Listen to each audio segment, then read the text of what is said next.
Example 1's purpose is to get across the point what a power does and what a power affects.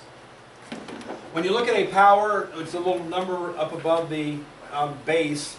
So this is called a base, this is called a power.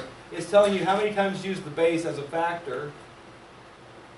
So 3 to the second power simply means to do 3 times 3, which equals 9.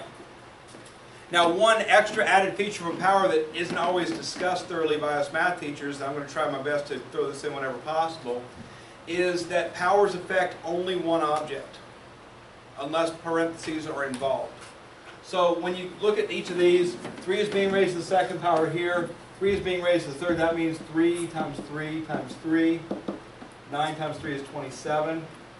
3 to the fourth means 3 times 3 times 3 times 3. 3 times 3 is 9, times 3 is 27, times 3 is 81. But here, minus 3 to the fourth is minus 3 times 3 times 3 times 3.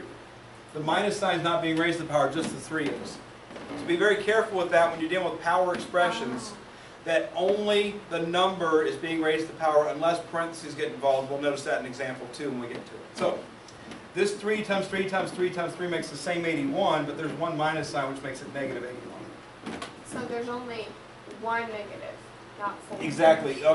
Again, in order to get 4 negatives, it would have to be negative 3 in parentheses to the fourth power, and that would create a situation where the minus sign is also being raised to the power.